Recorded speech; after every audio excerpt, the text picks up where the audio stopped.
You're listening to Dilaw na Kandila, English Filipino Horror Stories.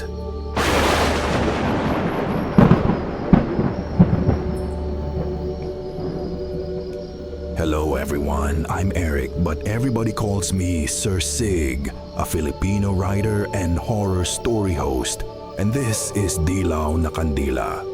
On this channel, I share English Filipino horror stories that I personally write, inspired by our culture, our beliefs, and the many mysterious stories that exist in the Philippines. I grew up hearing stories about ghosts, spirits, diwata, engkanto, and other creatures from our folklore, and this channel is my way of sharing those stories with all of you. Some of the stories you'll hear here are pure horror fiction that I wrote, but many of them are also real-life experiences sent by my followers directly to my Facebook page, Dilaw na Kandila Pinoy Komiks. I read their stories, write them into narrative form, and share them here so more people can hear about these strange and terrifying experiences. I also want to be honest with you. My English is not very good, so I use Edge Translator and AI voice to help me tell my stories in English. I hope you don't mind the AI voice, but I promise you that every story on this channel is written with effort, passion, and the goal of entertaining your mind. And maybe even giving your soul a little chill. So if you enjoy horror stories, mysteries, and tales inspired by Filipino culture and folklore, you're in the right place. Turn down the lights, relax, and listen carefully.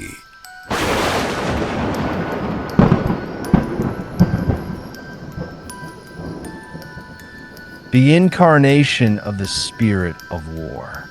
The Legend of Dodong Tejada. Year 1603.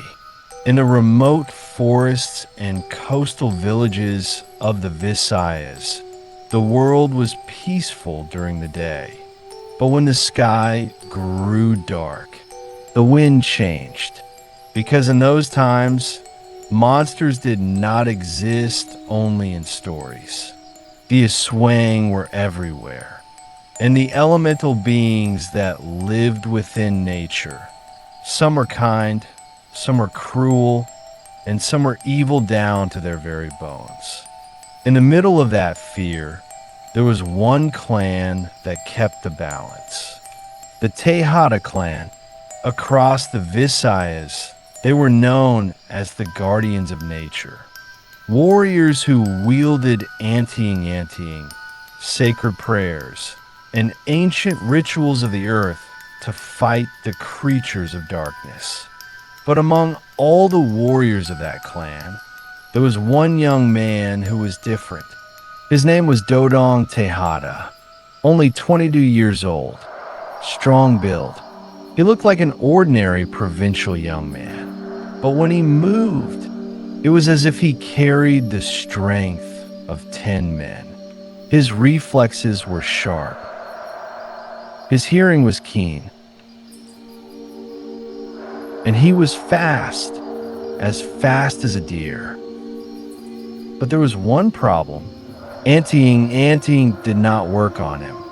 Whenever he tried to hold an amulet, it would suddenly grow hot. Sometimes it would even crack or explode. Because of this, the elders of the clan often whispered, "Dodong's power is not natural." Another elder shook his head and replied, "Natural or not, I'm certain it is the blessing of Delikmata, the god of war. We should be grateful that his blessing was given to our clan." Dodong never fully understood that. All he knew was that he wanted to protect the people, the forests, and the creatures that lived within them. Especially when the news arrived one night. A coastal village had been discovered, almost completely wiped out. There were no sword wounds, no signs of battle, only bodies completely drained of blood. A swang. Everyone knew it. The warriors of the Tejada clan gathered to investigate. Dodong was part of the group. As they walked through the thick forest, the smell of the wind suddenly changed. The scent of soil, the scent of animals, and the scent of blood. Bung Gisingis, whispered Grandfather Abayan, the oldest warrior of the clan. His eyes were already blind, but he could see more clearly than anyone else. And he was right. Suddenly the trees began to move. From the darkness emerged two giant creatures. Huge, monstrous beings with a single eye. They charged. The Tejada warriors drew their swords and activated their amulets. But Dodong carried no weapon at all. One of the Bung Gisingis rushed straight toward him. Too fast. But Dodong was faster. He dodged, jumped, and kicked the giant brutally between the legs. The Bung Gisingis dropped to its knees in agony. Before the creature could recover, Dodong grabbed its neck. His hand was tiny compared to the giant's massive throat. Yet the Bung Gisingis could clearly feel the strength in his grip. With a violent twist, crack, Dodong snapped its neck. The monster collapsed silently to the ground. He had taken it down alone, while the other warriors fought the second giant together. For the first time in his life, Dodong had killed a monster with his bare hands. But the strange events did not end there. In the following weeks, more villages began disappearing. It was as if something was gathering monsters. One night, while Dodong chased several Sigbin through the forest, he suddenly found 3 dead creatures at his feet. He was breathing heavily.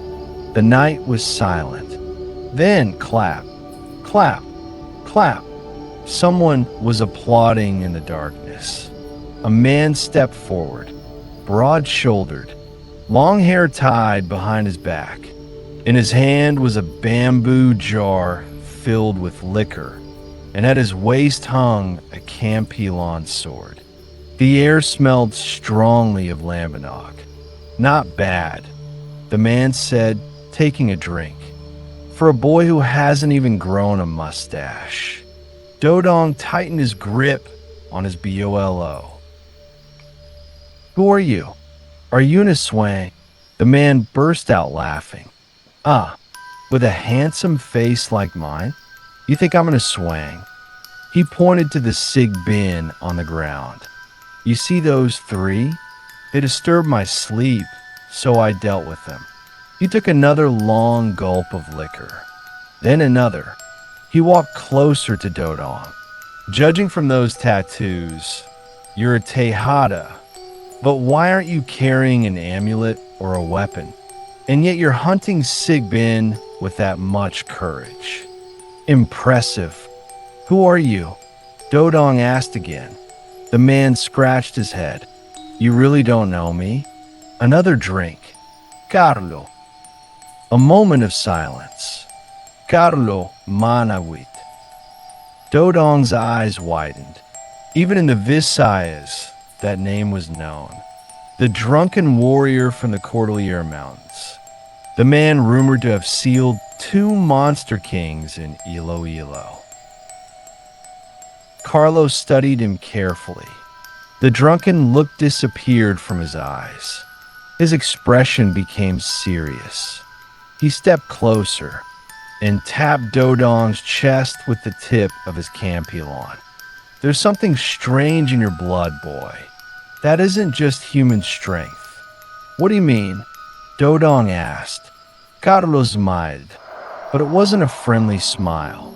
One day, you'll find out. He turned his back and walked into the forest. Wait, what do you mean? Dodong shouted. Carlo didn't turn around. He simply raised the jar of liquor and took another drink. You'll handle it just fine. I know you can. And then he disappeared into the darkness of the forest. Dodong didn't know it yet, but Carlo was right, because at that same time, deep in the forest near Mount Canlan, an ancient temple had awakened. In the center of black candles and animal blood, a woman floated in the air, beautiful, pale, like a queen, but behind her were two enormous wings. She was the Aswang queen of that land, Amara Sinukuan. Kneeling before her was a man, a warrior of the Tejada clan, Cardo, Dodong's cousin. You've seen his strength, Amara whispered, pointing to a pool of water where Dodong's battle with the Bungisingis could be seen reflected. If you help me, I will give you eternal life and power equal to that boy. Cardo trembled, with rage, with jealousy, because his entire life, Dodong was always the one people noticed. And that night, Cardo chose the darkness. What must I do? Amara smiled. Far away, Dodong had no idea that a war was coming. A war that would change his fate forever.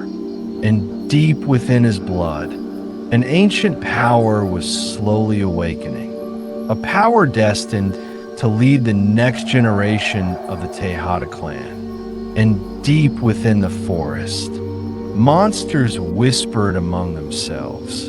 Dodong Tejada, the one blessed by Delikmata. We must kill him. Several weeks passed after that night, but the Visayas never returned to normal.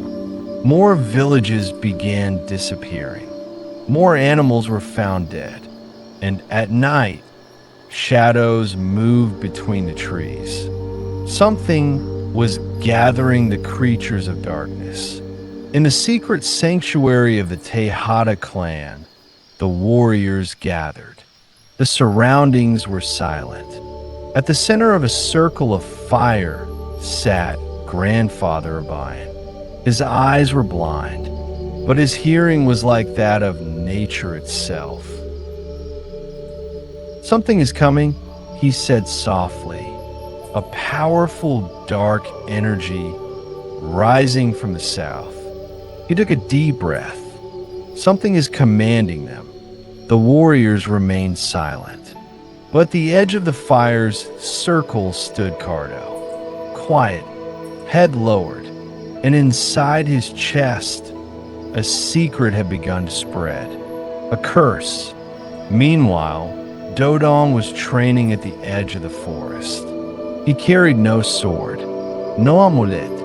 He practiced against a massive bolete tree. Over and over again, he kicked it, punched it, until he heard the voice of Grandfather Abayan behind him. You don't need to fight the way the others do. Dodong stopped. How should I fight then? The old warrior stepped closer. Listen to the wind, to the earth, to the animals, to the spirits. You don't only possess strength, haven't you noticed? Nature itself is close to you. Dodong didn't fully understand the words, but he felt that they carried truth. He closed his eyes. He knelt and pressed his forehead against the ground. At that moment, he felt a warm energy flowing toward him. A connection with nature itself. His body grew stronger. His inner energy surged. Just as he finished meditating that night, the nightmare arrived. A guard screamed, "We're under attack." From the darkness of the forest, dozens of monsters emerged. Bungisingis, Sigbin, crawling shadows on the ground. A swang. The battle exploded. The Tejada warriors charged with their amulets and weapons. Sacred incantations burned through the air. But in the middle of the chaos, a familiar face stepped out of the darkness. Cardo. His eyes had turned black. His skin looked as though shadows were slowly devouring it. "I'm sorry, cousin," he whispered to Dodong, "but for me to become immortal, you have to die." Cardo stabbed Dodong in the side with his own hands. His fingers had transformed into claws as sharp and hard as steel. Dodong's eyes widened as he grabbed Cardo's wrists. "Why did you do this?" Cardo didn't answer. Behind him, something descended from the sky.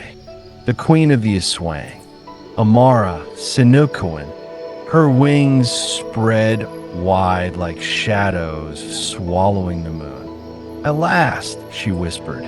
"It's been a long time since we last met." Delikmata. Dodong didn't understand what she meant. But it didn't matter anymore. The monsters charged. The battle turned bloody. One by one, the warriors of the Tejada clan fell. Dodong fought with everything he had. He punched a Bungisngis so hard its jaw shattered. He hurled the Sigbin into a tree, crushing it instantly. But there were too many enemies. In the middle of the chaos, he heard the cry of Grandfather Abayan. "Dodong!" Dodong turned, just as a black spear pierced the old warrior's body. Cardo had thrown it. Dodong froze. "Lolo!" He ran toward him and caught the old man as he fell to the ground. Grandfather Abayan was still breathing. Barely. "Listen, Dodong." The old man placed a weak hand on the young warrior's chest. "You are not just human. Your blood is older than all of ours." Dodong frowned. "What do you mean?" The old man smiled faintly. "When you were born, there was a red star in the sky, and an Aswang marked you." Dodong's eyes widened. "Why?" "Because it feared the strength you would one day possess." Grandfather Abayan took a heavy breath. "You are the incarnation of the god of war. The spirit of Delikmata lives inside you. You were born to lead the forces of nature." Then his breathing stopped. Silence. For the first time in Dodong's life, he felt rage burning in his blood like fire. Slowly he stood up, and in front of him, Amara was smiling. "Now you understand," she said. "You are not like them. Come with me. You will become the king of all creatures." A moment of silence. Dodong looked around. The bodies of his clan, the blood of his family soaking into the earth. And in the middle of the forest, the monsters waiting for orders. Slowly, his eyes began to glow, like golden fire. His fists tightened. "I'm not a monster," he said calmly. His voice thundered like lightning, a combination of his own voice and another, deeper and more powerful. He leapt toward Cardo. The two collided. The battle was brutal, both strong, both furious. But in the end, Dodong grabbed his cousin by the neck. "It's not too late," he said. Cardo smiled. "I've been dead for a long time." Dodong snapped his neck. The body fell silently to the ground. Then Amara descended from the air. Her claws were like swords. The final battle began. She was fast, faster than any creature Dodong had ever faced. But as the fight continued, Dodong's body grew stronger. His skin slowly turned golden. Something ancient was awakening inside him, a forgotten power. At last, he grabbed Amara's wing and slammed her violently to the ground. "This will not end here," the queen whispered. "There are beings far older than me." Dodong answered coldly, "Call whoever you want. Anyone who follows you.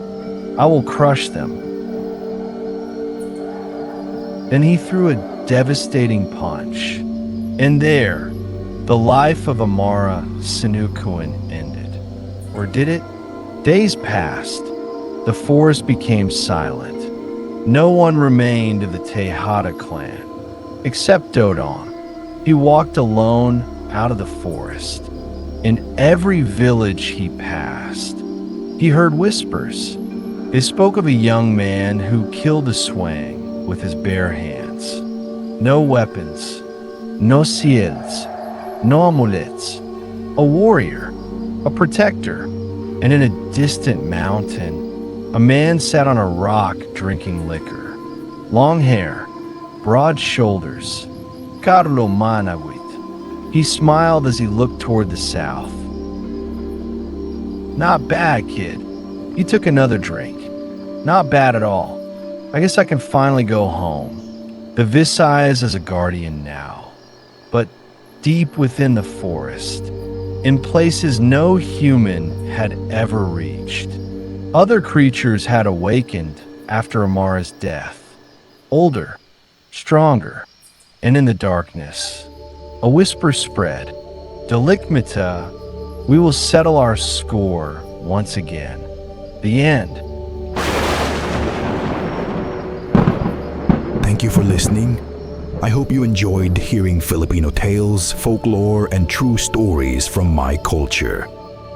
The Philippines is a land filled with mystery, old beliefs, and stories that have been passed down from generation to generation.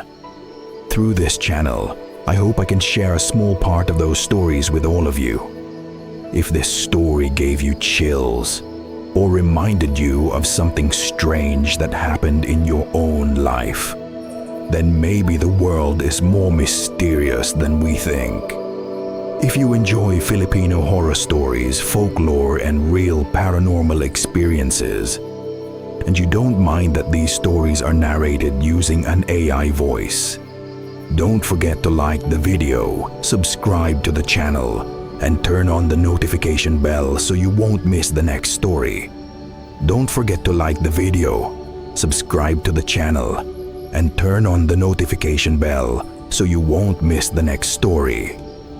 And if you have your own scary experience, something you can't explain, something that still haunts you until today, you can send your story to my Facebook page, Dilaw na Kandila Pinoy Komiks. I read your messages, and some of them may become the next story featured here on this channel. Remember, sometimes the most terrifying stories are not the ones we imagine. Sometimes they are the ones that really happened. This is Sir Sig, and thank you for listening to Dilaw na Kandila Pinoy Komiks. Until the next story, keep the lights low and keep the candle burning.